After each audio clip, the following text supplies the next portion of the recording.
The alien queen was moments from death. Then a human fighter gave everything to save her. The explosion tore through Deck 7 before anyone could blink. Corporal Danny Reeves was already moving when the second blast hit, boots pounding the grated floor, rifle slung tight across his back, the acrid smell of burning metal filling his lungs. The emergency lights kicked on, painting everything in a flat red that made the smoke look like blood in the air. Somewhere behind him, a bulkhead groaned and collapsed. He didn't look back. "Reeves, where are you?" Lieutenant Carla Voss's voice crackled through his earpiece. Static chewed half her words, but he caught enough. "Deck 7 moving toward the royal chamber," he said, pressing himself against the wall as another shockwave rolled through the corridor. Dust and sparks rained from the ceiling. Someone hit the ship, hard. The Vreth, 3 cruisers came out of nowhere, were already taking hull breaches on decks 4 and 9. The Queen, Voss's voice cut out for a second, then returned, low and tight. "The Queen's guard is gone. All of them. The chamber took a direct hit from a boarding torpedo." Danny stopped running. He stood in the red-lit hallway and processed that for exactly 1 second. Then he ran faster. He had been on the Sovereign's vessel for 11 days. 11 days as part of the human diplomatic escort, 3 soldiers handpicked by the Alliance to accompany Ambassador Lena Park on her mission to solidify the treaty between Earth and the Kithari sovereignty.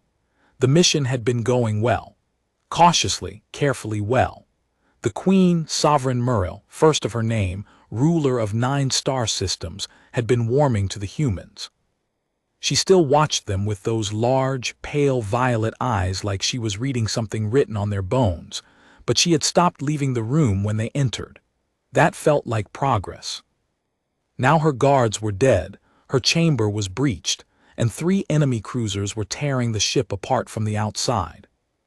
Danny rounded the final corner, and the door to the royal chamber was already hanging half off its hinges, split down the middle like something had punched through it from the inside. He raised his rifle, swept the entrance, and moved in. The room was destroyed. The torpedo impact had come through the far wall. The beautiful tapestries that had covered every surface, deep blue and silver threads showing the history of the Kithari people, were burning in ragged patches. Furniture was overturned. The ceremonial weapons that had lined the walls were scattered across the floor. And in the center of it all, partially buried under a collapsed support beam, was Queen Muriel. She was alive. He could see her chest moving. But there was a dark stain spreading beneath the beam where it pressed against her side, and her violet eyes were half open and glassy. "I'm here," Danny said, more reflex than anything, crossing the room in 3 strides and dropping to his knees beside her. "I've got you."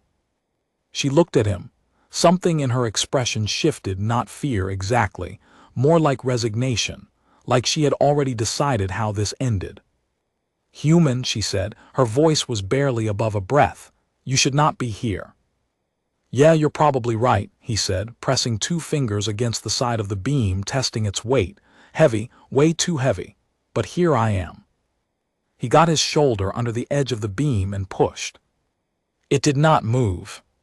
He pushed harder, teeth grinding together, boots slipping on the debris-covered floor. The beam shifted maybe 2 centimeters and then settled back. Muriel made a sound, short, controlled, the sound of someone trained never to show pain who was failing at it right now. "Stop," she said. "You will not be able to move it. Leave me and save yourself." "Not happening," Danny said, already looking around the room for something to use as a lever. A crash from the hallway made him spin around. Heavy footsteps, multiple sets. He recognized the sound. He had heard the recordings during the mission briefing. Vreth soldiers in combat armor. Their suits added about 60 kilos to each of them, and they moved like they knew it. They were 2 minutes away, maybe less. Danny looked at the beam. Looked at the Queen, looked at the doorway. He made his decision in the time it took to exhale. "Hold on," he said to Muriel. "This is going to be rough." He grabbed his rifle, checked the charge, and went to meet what was coming. The first Vreth soldier came through the broken doorway at a full run, and Danny was already low, pressed against the wall to the right, and he fired twice into the joint where the armor plating met at the soldier's hip. It wasn't a kill shot, but it folded the soldier sideways, and the second one behind him stumbled over the first, and that gave Danny the 2 seconds he needed to move. He moved fast, always fast. That was the one thing his drill sergeant had said about him, that Danny Reeves had no business being as quick as he was for a man his size, and that it was probably going to save his life one day. Today counted. He dropped the second breath with a shot to the visor, dragged the body to the side, and took position at the doorway. More were coming. He could hear them. 4, maybe 5 sets of boots, the clatter of equipment, the low guttural communication clicks the breath used when they were moving on a target. Behind him, the Queen was watching. He could feel her eyes on his back. "There are more of them," she said. "I know. You are one human with a charge rifle and a corridor." "I know." A pause. Then, with something that sounded almost like disbelief, "Why?" Danny glanced back at her for just a second. She was looking at him like he was a puzzle she had not expected to encounter, like he was something outside her understanding of how the universe worked. "Because you're a person," he said, "and you're hurt, and I'm the only one here." He turned back to the corridor and braced for what was coming. He held that doorway for 6 minutes. 6 minutes was a long time when people were shooting at you. He took a hit to his left shoulder on the 3rd minute, a grazing shot from a breath pulse weapon that lit up his arm like fire and knocked him back 2 steps. He went back to the doorway anyway. He took another hit on his thigh pad on the 5th minute, the armor absorbing most of it but the force still sending a spike of pain up his leg. He went back to the doorway anyway. The 6th breath went down with his last full charge cell. Danny dropped the empty cell, slapped in his backup, and checked the corridor. Empty for now. He turned back into the room and crossed to the beam again. His left arm was working at about 60%. His leg hurt every time he put weight on it. He looked at the beam, looked at the Queen, and found a metal support rod in the wreckage that he could use as a pry bar. He went to work. It took 4 minutes of brutal, slow effort.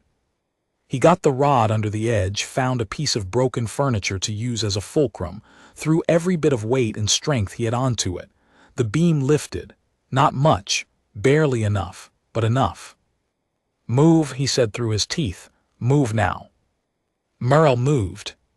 She pulled herself forward with her arms, dragging her legs clear, and the beam came back down with a crash that shook the floor. Danny's legs nearly buckled. He caught himself on the wall and stood there breathing hard for a moment. When he looked at her, she was sitting up, one hand pressed to her side. The wound was serious, but she was conscious and her eyes were clear and sharp now. The glassiness was gone. She stared at him the way she had before, but it was different now, not like reading something on his bones. More like she had found a word she did not know how to translate. "You held that corridor," she said. "For a while. Your arm. It's still attached." She looked at him for a long moment. Then she said quietly, "You did not have to stay." Danny eased himself down to sit on the debris-strewn floor beside her. His leg was really starting to complain. He set his rifle across his knees and checked the corridor again out of habit. "No," he agreed, "I didn't." He didn't have anything else to add to that. He was too tired for speeches. He was too tired for anything except sitting there and making sure she was still breathing, which she was. She was still alive. That felt like enough for right now. The battle still raged outside the ship. The walls trembled, things burned. But inside the wrecked royal chamber, with the red emergency lights casting long shadows across the broken floor, a human soldier sat beside an alien queen and kept watch over both of them. And neither of them said anything more for a while because nothing needed to be said. It had already been said in the language that mattered, the one that did not require words, the one that everyone in the universe understood when they saw it. The one that was written in staying. Commander Yara Steele had been flying combat missions for 9 years, and she knew what a losing situation looked like. 3 Vreth cruisers against 1 Kithari sovereignty vessel and a single human escort frigate was not a fight. It was a statement. The Vreth were not trying to win a battle. They were trying to end a diplomatic effort before it could take root.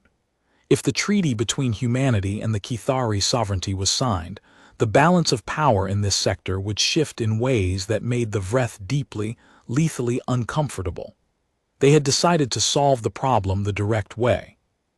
Yara was sitting in the cockpit of her Falcon-class interceptor, running calculations she did not like, when the call came in from the frigate. All available fighters priority tasking, enemy boarding party on the sovereign vessel. Deck 7, we need suppression on the exterior breaching points to prevent reinforcement. She was already rolling her fighter before the transmission finished. The Vreth cruisers had deployed boarding torpedoes, short-range breach vehicles that punched through hull plating and deposited soldiers directly into the target ship. Each torpedo left an open channel that enemy reinforcements could use, and right now there were 3 of those channels open on the sovereign vessel's hull. The Vreth would keep pushing troops through them until they had what they came for. Yara came around the sovereign vessel's port side at full burn, and the targeting system painted 2 of the torpedo insertion points in amber. She lined up, fired twice, and the first insertion point collapsed in a spray of debris. She rolled hard to avoid the return fire from the cruiser escort drones, came back around and hit the second point. Destroyed. Yara, the 3rd point is on the starboard ventral, said Lieutenant Owen Kim from his fighter on her wing. I've got a shot, but there's a patrol drone between me and it. I'll take the drone, she said. You take the breach. They worked it cleanly, 30 seconds, no wasted motion. Owen collapsed the 3rd insertion point, and Yara swept the drone fragments aside. The Vreth reinforcement pipeline was cut. But that did not help the soldiers already inside. She pulled up the internal sensor feed from the escort frigate, limited, patchy through the interference, but enough to show activity concentrated around the Royal Chamber section. Movement, multiple contacts, and one smaller signal that she recognized from its biometric tag. Corporal Danny Reeves. Moving around inside the Royal Chamber section, stubborn as always. She had served 2 deployments with Danny. She knew him well enough to know that when his signal was right next to the Queen's life monitor and it was not moving away, he had decided to stay there. He had made the choice. And if she knew Danny, he had made it about 6 seconds after arriving and not thought about it again. Owen, she said, I need to buy time. How much charge do you have? Enough, what are you thinking? The lead Vreth cruiser is hanging back and directing the engagement. If we put pressure on it, they might pull some of their strike assets back to protect it. A pause, that's 2 fighters against a cruiser. 2 very good fighters. Another pause, then, yeah, all right. Let's go be very good at something stupid. They went after the cruiser together, low and fast, threading the defensive fire with the kind of flying that was more instinct than thought. The cruiser's point defense system was excellent. They each took grazing hits that rattled their cockpits and lit up damage indicators, but they were not trying to destroy the cruiser. They were trying to make it angry. Specifically, they were trying to make it angry enough to redirect its strike assets away from the boarding operation. It worked. After 90 seconds of being harassed by 2 interceptors that refused to die or go away, the Vreth cruiser began recalling its drones and adjusting its position. The pressure on the sovereign vessel eased slightly. Not much, but slightly. Slightly was what Danny needed. Yara pulled off the cruiser run and came back to the sovereign vessel, sweeping for any remaining threats. The Alliance frigate had repositioned and was laying suppressing fire along the cruiser approach vectors. The Kithari vessel itself had brought its defensive systems back online. Whatever the boarding torpedo had knocked out was apparently restored. She checked Danny's signal again. Still there, still in the Royal Chamber, still alive. She exhaled. Reeves, this is Steele, she said on the personal channel. I can't get a clean read on your situation. Talk to me. A pause, static. Then his voice, rougher than usual, with the specific flat quality that meant he was managing pain and not going to mention it. Corridors clear. Queen is injured but stable. I could use a medical team and a structural engineer, but I'm not currently being shot at, so I'm calling it a win. Your shoulder. How did you? Because I know what you sound like when your shoulder is messed up, Danny. We've been through 3 deployments. A longer pause, then dryly, it's still attached. That's the standard you're working with. Right now, yeah. She almost laughed, which would have been inappropriate given that the battle was still ongoing, but she filed the laugh away for later when there would be time for it. Right now, she had work to do. The Vreth were not retreating. Not yet. They had committed to this engagement and they were going to push it until the math made withdrawal the only option. That math was going to take a while to calculate because the Vreth were patient and disciplined, and they genuinely believed they could turn this around if they kept the pressure on. Yara intended to change their math. She opened a channel to the frigate's combat coordinator. This is Lieutenant Commander Steele. I want a coordinated strike on the lead cruiser's engine array. If we can cripple its mobility, the other 2 ships lose their tactical anchor. The combat coordinator, a serious young officer named Paul Trent, whose voice never wavered under pressure, came back immediately. I can give you 4 frigates and the sovereign vessel's main battery if we can coordinate timing. Let me know when you're ready. She spent the next 6 minutes organizing the strike, weaving her fighter through the engagement zone, buying time and space by being aggressively, persistently present in places the enemy did not want her. Owen stuck to her wing like he was attached there, and they kept each other alive through a combination of mutual trust and the kind of wordless communication that came from flying together long enough. When Paul Trent called ready, they hit the lead cruiser's engine array from 4 angles simultaneously. The cruiser's engines went dark on the starboard side. It began to drift. Slowly, then faster, the tactical geometry of the engagement started to shift. The other 2 Vreth cruisers moved to protect it, and in doing so they pulled back from the sovereign vessel. It was not over. It would not be over for another 40 minutes of hard, grinding, exhausting fighting. But the moment the lead cruiser lost mobility, Yara knew which direction this was going to resolve. She keyed Danny's channel again. How are you holding up in there? The Queen is asking me about human history, he said, which was not what she expected. She wants to know why we fight for strangers. What did you tell her? I told her I was still working on the answer. Yara adjusted her heading, lined up for another run and thought about that. Good answer, she said. I thought so too.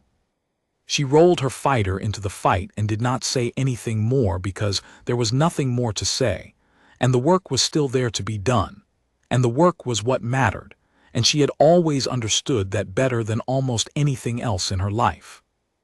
The work, the moment, the next 60 seconds. Everything else could wait. The medical team reached the royal chamber 43 minutes after Danny had stopped the last Vreth soldier at the doorway. He had not moved from his position near the Queen. His back was against a piece of fallen wall, his rifle was across his knees, and he had been talking to her, carefully, quietly, finding words that the translator earpiece could manage, and occasionally abandoning them in favor of gesture and expression when they failed. He had told her about Kansas. She had asked with genuine curiosity what wheat looked like when it moved in the wind. He had tried to describe it and found, somewhat to his surprise, that he could. The way it went in waves like the wheat was breathing. The color of it in late summer, somewhere between gold and amber. The smell of it after rain. She had listened with the kind of attention that made him feel like what he was saying mattered, which was not something he experienced often enough to take for granted. By the time the medical team arrived, 4 Kithari physicians and 2 humans from the escort frigate's medical bay, Muriel had managed to sit up straighter against the wall, and the dark stain at her side had stopped spreading, which Danny took as the best sign he was likely to get under the circumstances. The lead Kithari physician looked at Danny with an expression that was difficult to read on an alien face, but that he interpreted as something between respect and confusion. "You are the one who held the corridor?" she asked. "Yes." "For how long?" "6 minutes, give or take." "Against how many?" He thought about it. 6, I think, maybe 7. The physician looked at him for another moment, then turned her attention to the Queen. The human medic, a compact and efficient young woman named Cora Mills, came to Danny's side and started going over his shoulder without asking, which was the correct approach, because if she had asked he probably would have said he was fine. "Corporal," Cora said, examining the wound with professional detachment, "I need you to tell me your pain level on a scale of 1 to 10. 4, he said. She looked at him. 5, he amended. She looked at him again. "Okay, 6, but it's manageable. It's a partial tissue burn, and you have microfractures in 2 of your shoulder bones," she said calmly. "How long ago did this happen?" "About 45 minutes. "And you've been sitting here for 45 minutes? "Yes." "Have you moved at all?" "Briefly." Cora began administering a local treatment with the focus of someone who had made peace with the fact that the soldiers she treated were often their own worst medical advocates. Danny submitted to it without complaint because the burning in his shoulder had been climbing steadily, and the relief that came with the treatment was immediate and significant. Across the room, the Kithari physicians were working on the Queen. He watched without watching, keeping his attention on the door out of habit, listening for sounds from the corridor, still not entirely ready to stand down. After a while, Queen Merle spoke. Her voice was stronger now, some of the color returning to her face. "Physician," she said, "leave us for a moment." The physician hesitated. "Sovereign, your wound is being treated, leave us." The physician stepped back. Cora gave Danny a look that said she was not going anywhere because his shoulder was not finished, but she moved to a polite distance. Merle looked at Danny. "I asked you a question earlier," she said. "You said you were still working on the answer." "I remember. I have been thinking about it while you spoke of wheat." A small pause. "I would like to hear your answer, whatever you have of it." Danny thought about it honestly. He looked at the broken room around them, the burned tapestries, the Vreth soldiers he had put down, the beam that had taken 4 minutes of everything he had to shift. He looked at his rifle. He looked at his hands. "I don't think people fight for strangers," he said finally. "Not really. I think when you're in a situation like this one, in that moment the stranger is gone. They're just a person, and you're a person, and the only thing that makes sense is to help." Merle was quiet for a moment. "You turned a stranger into a person," she said. "I think that's what being there does. You can't stay a stranger to someone who's in trouble right in front of you, not if you're paying attention."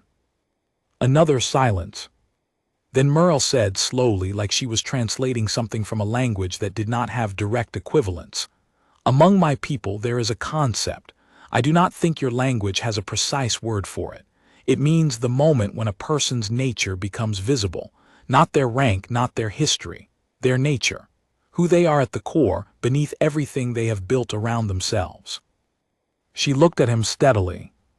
"You showed me yours today," she said. "I will not forget it." Danny did not know what to say to that, which was fine because Cora chose that moment to inform him that his shoulder required an additional treatment, and she was going to administer it whether he agreed or not. He agreed. Outside the broken walls of the royal chamber, the battle was ending. He could hear it in the way the ship had stopped shaking, in the absence of the deep percussion that had been running under everything for the past hour. The Vreth were pulling back. Not gone, you never got that clean an ending, but pulling back far enough that the immediate crisis had passed. The frigate's internal communication system crackled, and Lieutenant Carla Voss's voice came through, more clearly than before, the static finally clearing. All personnel stand by for situation report. Vreth forces have disengaged and are retreating to the boundary of neutral space. Sovereign vessel is stable and under our escort. Boarding threat is eliminated. We have confirmed casualties and we will have more information within the hour. For now, well done, everyone. Well done. Danny closed his eyes for a moment. His shoulder ached. His leg ached. He was sitting on the floor of a wrecked royal chamber on an alien ship, covered in dust and burn marks and someone else's debris, and the Queen of 9 star systems was 4 meters away from him discussing wound care with her physicians. He opened his eyes. The red emergency lights had shifted to the ship's regular illumination, warm amber gold, and in that light the room looked less like a disaster and more like a room that had been through something difficult and was still standing.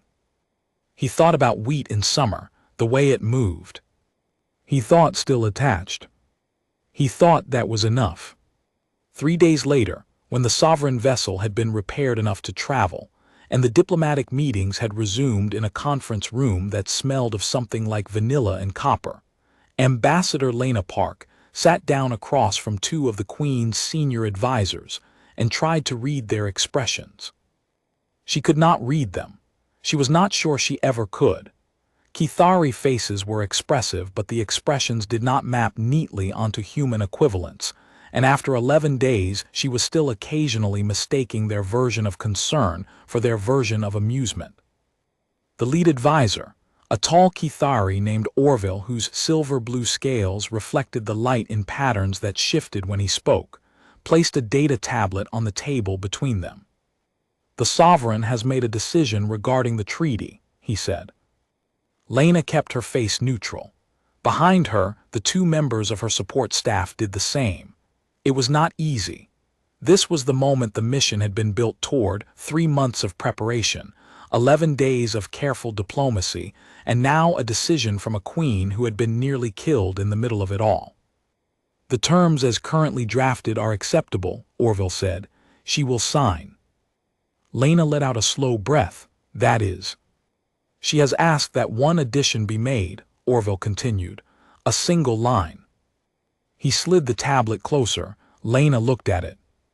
The treaty text was in both standard and Kithari script, and at the end of the preamble section, beneath the formal language of intent and mutual benefit, there was a new line added in Kithari script with a translation beneath it. She read the translation twice. Then she sat back in her chair and did not say anything for a moment because she was not sure her voice would be entirely steady if she tried. The line read, "This accord is made in the spirit of those who remain." Orville was watching her. The Sovereign specified that this phrasing was chosen because of an event during the recent engagement. She did not elaborate further. She said those who were present would understand. Lena thought about Danny Reeves in a wrecked corridor with 6 enemy soldiers, and a charge rifle, and a decision he had made in the time it took to exhale. "Yes," she said, "I think we do." She picked up the stylus and signed the human side of the treaty, and the conference room was very quiet, and outside the viewport the stars were very far away and also very close, and the universe was the same size it had always been, but somehow it felt different in that room, in that moment, in a way that was hard to name but easy to recognize. Important, it felt important. Lena set the stylus down. She looked at Orville. "Tell the Sovereign," she said, "that we are honored." Danny found out about the treaty signing the same way he found out about most things during the mission, through Yara, who had heard it from the frigate's communications officer, who had heard it from Voss, who had been in the room. He was sitting in the frigate's small medical bay, his arm in a support wrap, eating something from a food packet that tasted approximately like chicken soup if the chicken had never met a soup before, when Yara came and sat across from him. "Treaties signed," she said.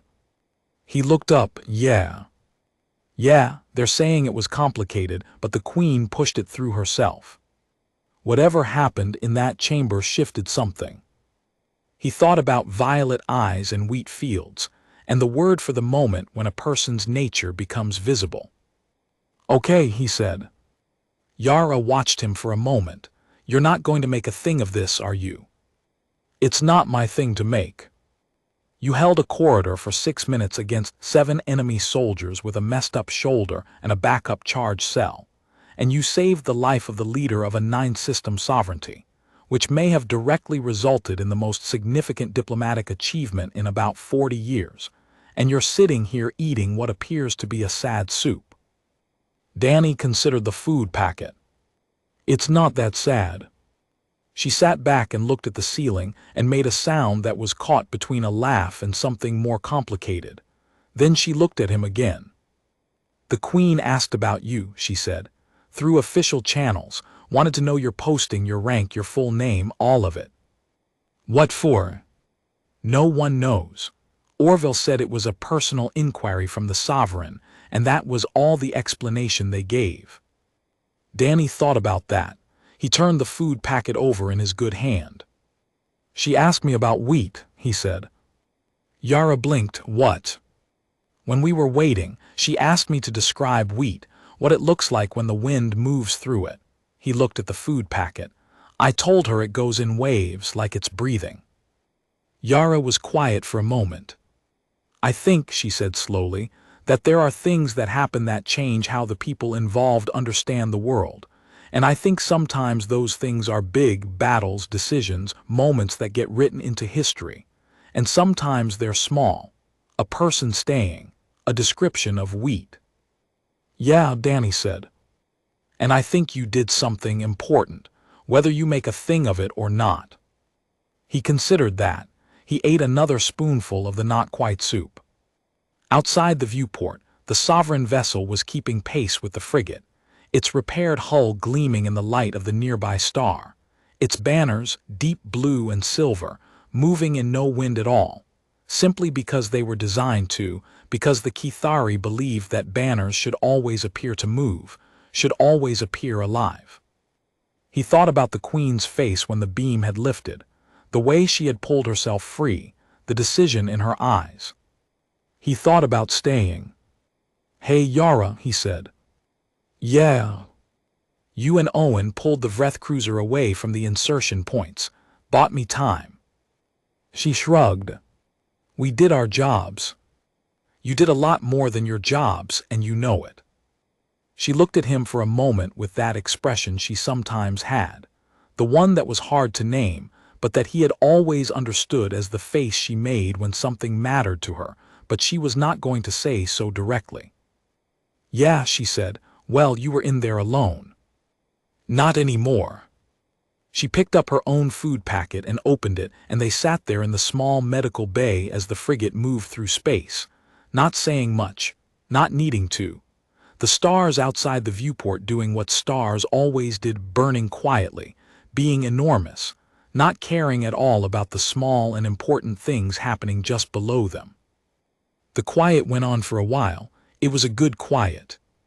The kind that came after something hard, when the hard thing was behind you and you were still there, still present, still breathing. Still attached. 1 month later, a small package arrived at the garrison on Station 14, addressed to Corporal Danny Reeves, Human Diplomatic Escort Corps, with a return mark in Kithari script that the station's translator rendered as simply, the sovereignty. He opened it alone, in his quarters after his shift. Inside was a piece of woven material small, about the size of his hand, mounted on a backing of dark wood. The weaving was extraordinarily fine, deep blue and silver threads in a pattern he recognized from the royal chamber, the tapestries that had burned. This piece had not burned. There was a card beneath it, written in careful standard script that had clearly been drafted by a translator, and then gone through at least one additional set of hands before it reached him, because the language had a formal quality that was not quite native to either species, but that sat somewhere between them, in its own space. It read, This is woven from the first tapestry made in the new chamber. The pattern is old.